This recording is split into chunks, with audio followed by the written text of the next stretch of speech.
استخارہ کہتے ہیں خیر طلب کرنے کو. یہ باب استفعال سے جب کوئی آتا ہے، استنصار مدد حاصل کرنا، مدد لینا. استخارہ خیر طلب کرنا، خیر حاصل کرنا.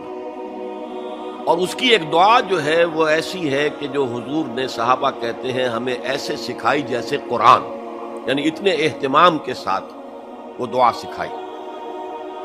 وہ دعا پڑھتے رہنا یہ ایک مستقل گویا کہ انسان کا استخارہ ہونا چاہیے. اس کے معمولات میں کوئی بھی مسئلہ درپیش ہے تو آدمی دعا کرے، اللہم انی استخیرک بعلمک واستقدرک بقدرتک. اے اللہ، میں تیرے علم سے خیر مانگتا ہوں اور تیری جو قدرت ہے اسی سے قدرت چاہتا ہوں کہ مجھے بھی کچھ طاقت حاصل ہو جائے. اللہم انی استخیرک بعلمک واستقدرک بقدرتک واسألک من فضلک العظیم، اور مانگتا ہوں تجھ سے تیرا بہت بڑا فضل.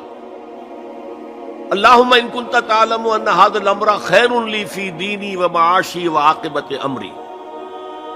اے اللہ، تیرے علم میں اگر یہ کام جو میں کرنے چلا ہوں یا یہ رشتہ جو ہم کو تجویز کر رہے ہیں، اگر تیرے علم میں یہ ہے کہ یہ ہمارے لیے دین اور دنیا اور آخرت کے اعتبار سے بہتر ہے، فقدر ہو لی، تو وہ ہمارے لیے، اس کو ہمارے لیے آسان کر دے، میسر کر دے.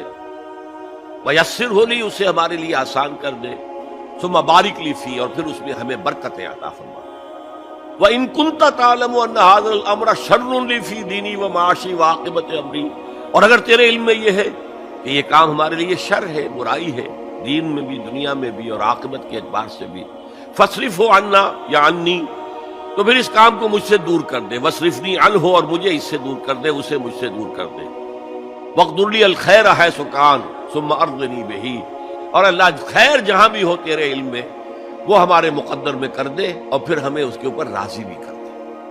تو یہ استخارہ تو بہت ہی عمدہ بات ہے، اور یہ تو ہمیں اکثر معاملے میں کرنا چاہیے. البتہ وہ استخارہ نکالنا، یہ فلاں سے استخارہ نکال رہے ہیں، فال نکال رہے ہیں، پھر استخارے میں یہ سمجھنا کہ پھر یہ دعا مانگ کر 2 نفل پڑھ کے سو جاؤ تو خواب میں ضرور کوئی اشارہ ملے گا، ان چیزوں کا کوئی ثبوت نہیں ہے میرے علم کی حد تک، احادیث میں یا سنت میں. بہرحال اگر اللہ تعالیٰ اشارہ کر دے کوئی خواب کے اندر تو بھی کوئی بعید بات تو نہیں ہے، لیکن یہ کہ اصل میں دعا استخارہ جو ہے بس وہ ہے اصل استخارہ، اور وہ بہت عمدہ چیز ہے، اور وہ ایمان کے عین مطابق ہے کہ اللہ ہم نہیں جانتے، تو جانتا ہے. ہم شارٹ سائٹڈ ہیں، ہمیں یہ چیز اچھی لگ رہی ہے، ہمیں پتہ نہیں شاید اس کے پیچھے کوئی بری چیز چلی آ رہی ہے. قرآن نے کہا ہے فَعَسَىٰ أَن تَكْرَهُوا شَيْئًا وَهُوَ خَيْرٌ لَكُمْ وَعَسَىٰ أَن تُحِبُّوا شَيْئًا وَهُوَ شَرٌّ لَكُمْ وَاللَّهُ يَعْلَمُ وَأَنتُمْ لَا تَعْلَمُونَ. ہو سکتا ہے تم کسی چیز کو برا سمجھو حالانکہ اسی میں تمہارا خیر ہو، اور ہو سکتا ہے تم کسی چیز سے محبت کرو حالانکہ اس میں تمہارے لیے شر ہو. اللہ جانتا ہے، تم نہیں جانتے. تو اسی کو کہتے ہیں تفویض الامر الی اللہ. اپنا معاملہ اللہ کے حوالے کر دو. اللہ تو اگر اسے ہمارے لیے خیر سمجھتا ہے تو آسان کر دے، اگر شر سمجھتا ہے تو ہم سے دور کر دے.